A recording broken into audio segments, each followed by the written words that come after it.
Selamat siang semuanya. Di pertemuan ke-8 untuk siang hari ini, ya, di mana sesuai jadwal ini adalah UTS untuk kelas manajemen strategik. Jadi seperti pertemuan di minggu kemarin ya, dan 2 minggu yang kemarin, di mana sudah saya jelaskan bahwa untuk pertemuan UTS maupun untuk penilaian tugas pertama adalah dari makalah yang sudah kalian kumpulkan ya dan kalian kerjakan beberapa waktu yang lalu. Nah, jadi hari ini ya di pertemuan ke-8 ya pertemuan UTS ini saya tidak akan menambah soal lagi untuk UTS kalian ya, sebaliknya saya akan membahas 3 makalah yang sudah saya terima ya di email saya beberapa waktu kemarin. Jadi di sini nanti ada makalah milik Safarel Abisena, Mbak Megi dan Retno Triutari. Nah, jadi sebentar lagi saya akan mengawali perkuliahan ini dengan membahas makalah yang sudah kalian kerjakan beberapa waktu yang lalu.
Oke, saya mulai untuk pembahasan makalah yang pertama dari Safarel Abisena.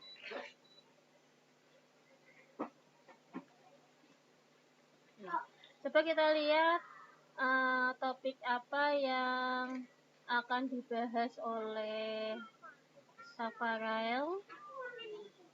Jadi kita lihat di bagian daftar isi ya. Jadi Mas Safarel ya itu mau membahas tentang lingkungan internal dan eksternal, kemudian persaingan bisnis, kemudian perkembangan manajemen strategik, perumusan strategi, visi dan misi manajemen strategik, serta isu-isu manajemen strategik. Coba kita lihat apa yang akan ditulis oleh Safarel.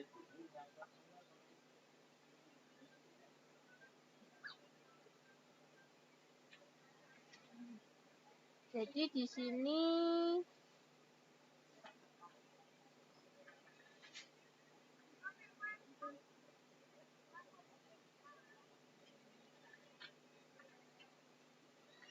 contoh kasus yang diangkat oleh Safarel adalah manajemen isu dalam mempertahankan citra PT Pembangunan Jaya Ancol Tbk.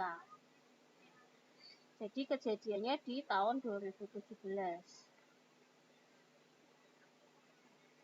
Jadi masalah ini timbul karena akses untuk memasuki kawasan Pantai Ancol itu ditutup ya, oleh PJA atau Pembangunan Jaya Ancol.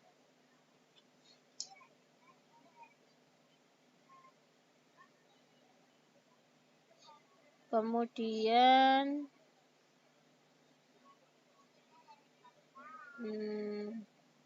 hasil keputusannya dari kasus ini adalah bahwa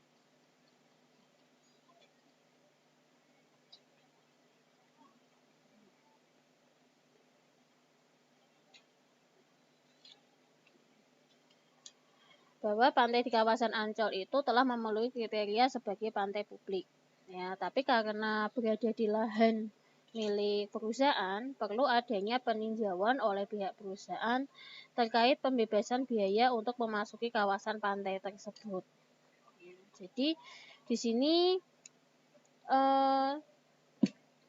isu pantai publik Ancol itu merupakan salah satu yang berkelanjutan karena sampai saat ini belum terdapat pantai publik di Jakarta ya, sehingga perlu adanya upaya untuk mengatasi atau mengelola isu yang berkembang.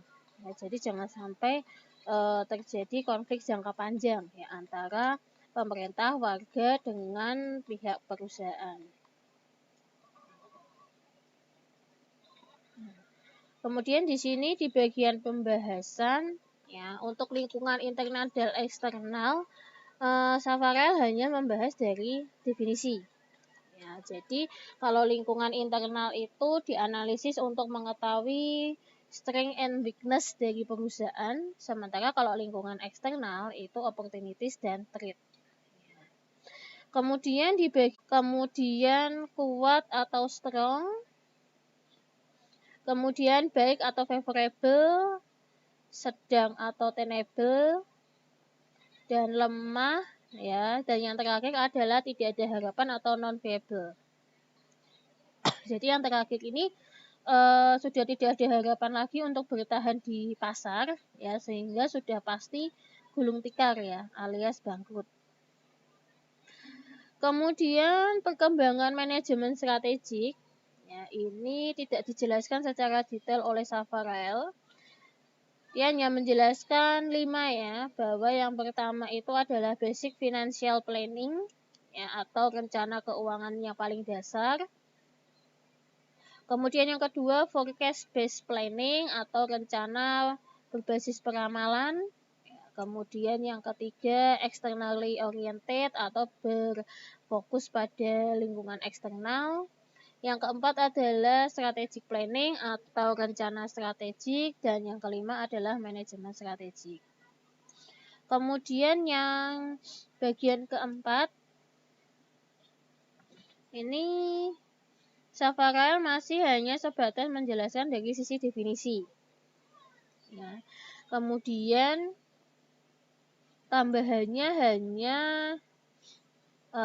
cakupan perumusan strategi itu meliputi objek yang akan dikerjakan, objek usaha yang akan ditinggalkan, alokasi sumber daya, kemudian pengembangan aktivitas atau diversifikasi produk, ya.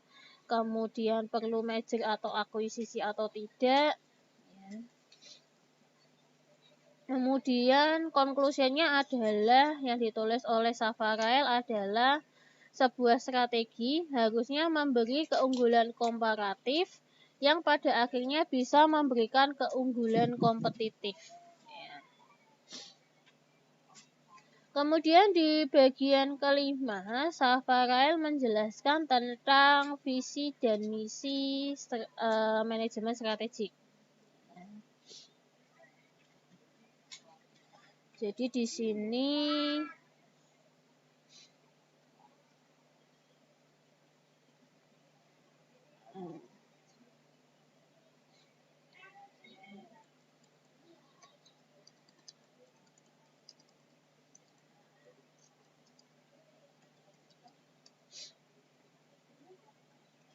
sini ada 4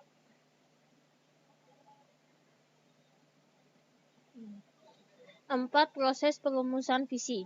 Nah, yaitu menentukan rentang waktu dan lingkup analisis, mengidentifikasi tren sosial ekonomi politik, mengidentifikasi kondisi persaingan, dan evaluasi sumber daya dan kapabilitas internal. Kemudian proses dalam merumuskan misi. Yang pertama adalah publik atau siapa pengguna jasa yang hendak dilayani, jasa utama yang ditawarkan, wilayah geografis yang akan dilayani atau mencakup mana aja, kemudian pilihan teknologi, alternatif tujuan, kemudian citra organisasi dan filosofi organisasi. Jadi di sini makalah Safarael masih bahasanya umum sekali ya, dari definisi, ya, belum ada penjelasan detail tentang salah satu topik. Ya. Isu-isu manajemen strategik di sini ada 11, mulai penetapan tujuan tahunan sampai pengembangan fungsi SDM yang efektif.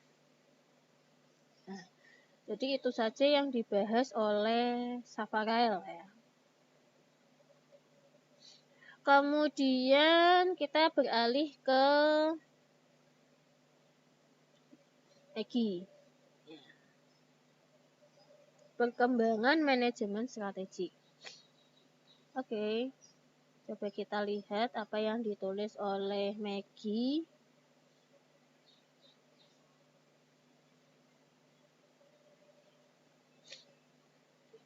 Jadi yang ditulis tentang perkembangan manajemen strategik itu bukan dari histori atau dari sejarahnya ya, dari manajemen tradisional ke modern, tapi di sini yang dibahas adalah dari pengertian, proses, karakter keputusan, serta manfaat dan risiko. Ya, jadi agak kurang sesuai ya antara judul makalah dengan isinya. Tapi coba kita lihat dari makalahnya. Jadi di bagian latar belakang, di sini sudah ada definisi tentang manajemen strategik. Kemudian kita masuk ke pembahasan. Ya, sama seperti latar belakang, diawali dari pengertian atau definisi. Salah satunya dari David Hanger, ya, bahwa manajemen strategik itu merupakan serangkaian keputusan dan tindakan manajerial yang menentukan kinerja perusahaan jangka panjang. Kemudian kalau menurut Hussein Umar, ya, yang dari Indonesia, manajemen strategik sebagai suatu seni dan ilmu dalam pembuatan, penerapan, dan evaluasi keputusan strategik antara fungsi yang memungkinkan sebuah organisasi mencapai tujuannya. Nah, kenapa manajemen strategik itu dianggap penting? Karena yang pertama, membedakan seberapa baik kinerja perusahaan.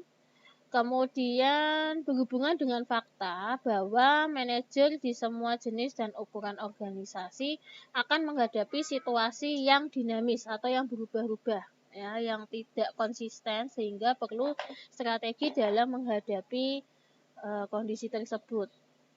Kemudian yang terakhir adalah karena organisasi itu sifatnya kompleks dan beragam, maka manajemen itu menjadi sebuah hal yang sangat penting. Kemudian selanjutnya proses manajemen strategik. Jadi di sini ada 6 langkah. Yang pertama adalah mengidentifikasi misi, tujuan, dan strategik organisasi.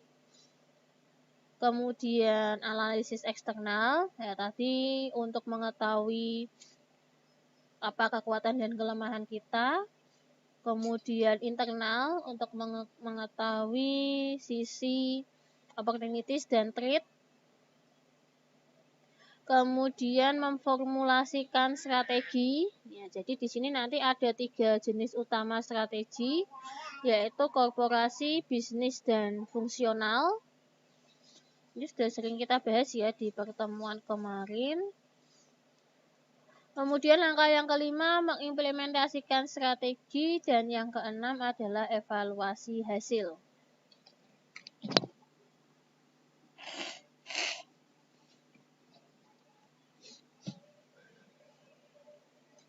Kemudian di bagian selanjutnya Mbak Maggie membahas tentang karakter dari keputusan strategik.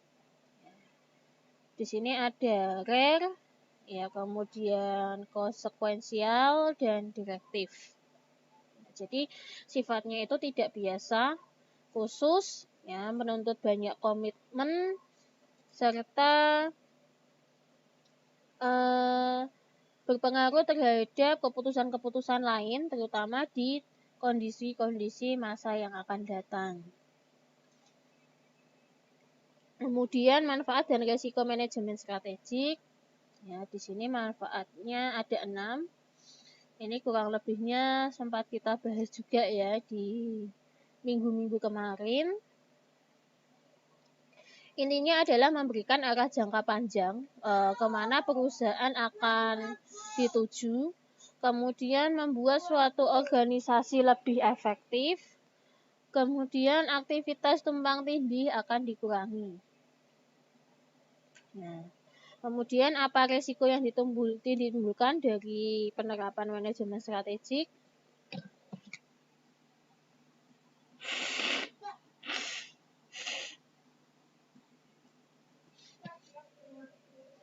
Jadi di sini karena untuk penetapan manajemen strategik itu membutuhkan waktu yang lama, jadi bisa berpengaruh terhadap tanggung jawab operasional.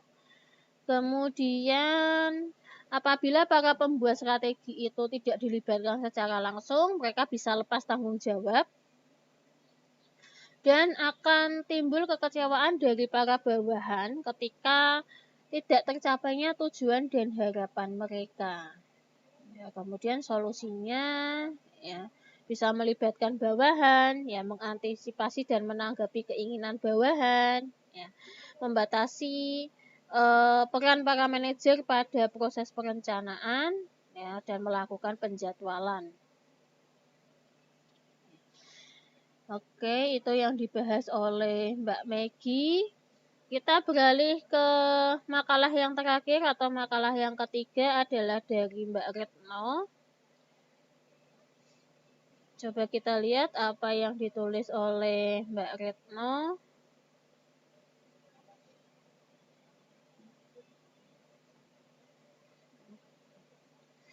Sebentar, kita lihat dulu.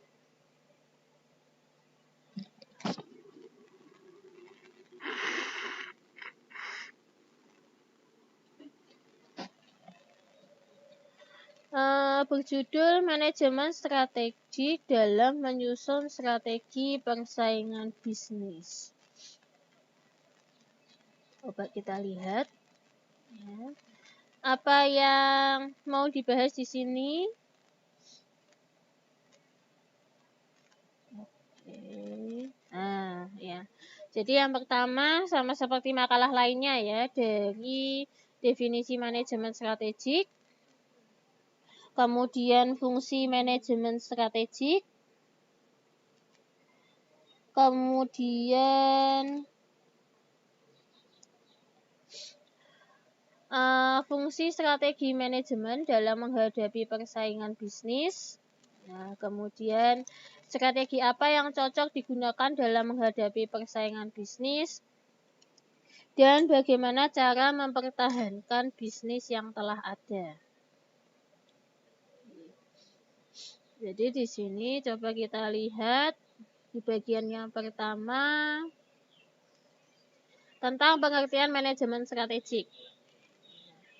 Jadi di sini menurut Mulyadi, ya, dituliskan oleh Mbak Retno ya, manajemen strategik adalah sebuah proses yang dilakukan oleh manajer dan pegawai untuk merumuskan dan melaksanakan strategi dalam penyediaan value terbaik untuk mewujudkan visi organisasi. Oke. Kemudian selanjutnya fungsinya adalah membantu dalam mengambil keputusan terbaik, ya, meningkatkan kemampuan perusahaan, kemudian mudah untuk mencapai profit, dan lain sebagainya. Kemudian di bagian ketiga tentang persaingan bisnis. Jadi di sini Mbak Retno mengawali dari definisi persaingan bisnis, yaitu perlombaan antar pelaku bisnis secara independen yang berusaha untuk mendapatkan tujuan yang sama. Kemudian Mbak Retno menjelaskan ya bahwa persaingan bisnis itu dibagi dua, persaingan yang sehat dan yang tidak sehat, atau healthy competition dan cutthroat competition. Jadi kalau persaingan sehat itu menghindari melakukan tindakan yang tidak layak atau curang. Kalau yang kedua, yang tidak sehat itu memberlakukan atau menerapkan segala cara untuk mendapatkan apa yang diinginkan. Kemudian di sini cara untuk menghadapi persaingan bisnis itu menurut Mbak Retno ada 7 langkah yang bisa diambil. Yang paling mudah adalah memahami betul-betul karakteristik usaha kita.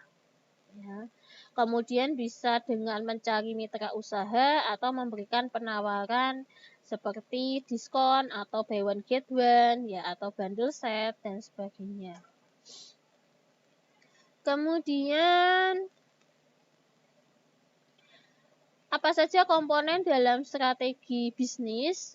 Nah, di sini Mbak Retno menuliskan visi dan tujuan bisnis yang terencana, kemudian core value atau nilai inti tentang apa yang boleh dan tidak boleh dilakukan, kemudian analisis SWOT yang merupakan hasil analisis dari lingkungan internal dan eksternal,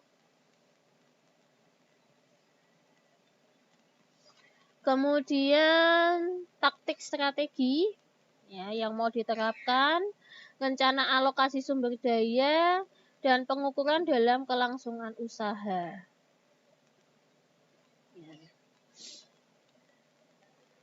Kemudian cara yang dapat dilakukan untuk mempertahankan bisnis yang sudah ada ketika ada persaingan adalah kita bersahabat dengan inovasi, kemudian tetap berusaha mengidentifikasi dan memenuhi kebutuhan konsumen, membangun target pasar sendiri, kemudian menetapkan harga yang tepat, menjaga kualitas produk, memberikan pelayanan terbaik. Jadi itulah 6 cara yang bisa dilakukan oleh pelaku usaha agar usaha itu bisa terus berjalan lancar. Kemudian di sini contoh kasusnya adalah persaingan usaha tidak sehat antara Aqua dan Le Mineral. Jadi di sini Aqua dituduh melarang outlet di Jabodetabek untuk menjual produk Le Mineral. Jadi Le Mineral itu milik Mayora Group ya. Jadi di sini muncul masalah atau dugaan ada persaingan tidak sehat. Jadi Mayora itu melayangkan somasi terbuka kepada Aqua. Ini terjadinya di tahun 2017.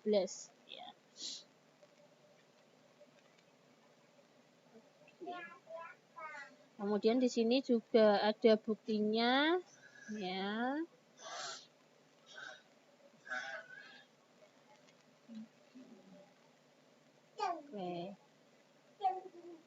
Oke, sudah itu yang dijelaskan oleh Mbak Retno. Jadi kesimpulannya tadi di makalah pertama milik Safarail contoh kasusnya sudah ada, cuma pembahasannya masih umum sekali ya. Kebanyakan hanya membahas dari sisi definisi atau ada poin-poin yang tidak dijelaskan secara detail. Kemudian yang kedua dari Mbak Maggie, itu tadi penjelasannya sudah detail tapi seingat saya tidak ada contoh kasus, kemudian antara judul dan isi itu kurang sesuai karena judulnya itu adalah perkembangan manajemen strategik. Kemudian yang ketiga dari Mbak Retno di sini menurut saya yang jauh lebih lengkap ya. Jadi antara judul, penjelasan, kesesuaian, ya kemudian contoh kasusnya, ya itu sudah disertakan dan sudah sesuai dengan topik yang diambil. Oke, karena di sini sudah 3 makalah yang saya bahas pada pertemuan di siang hari ini, ya. Kurang lebihnya saya cukupkan sekian untuk pertemuan di siang hari ini. Ya, terima kasih kepada Safa Rael, Maggie, dan Retno ya yang sudah mengerjakan tugas dan soal ujian dengan sebaik-baiknya, ya sesuai kemampuan Anda masing-masing. Dan sebelum saya tutup, ya saya ingatkan jangan lupa untuk mengecek absennya di Siakat. Ya, apalagi ini sudah absen ke-8 ya. Jangan sampai ada miss di absen Anda masing-masing ya, karena absennya sudah by system. Oke, kita akan ketemu minggu depan dengan materi yang baru karena pertemuan setelah UTS. Kita ketemu masih di hari dan jam yang sama. Sekian dari saya. Terima kasih. Assalamualaikum.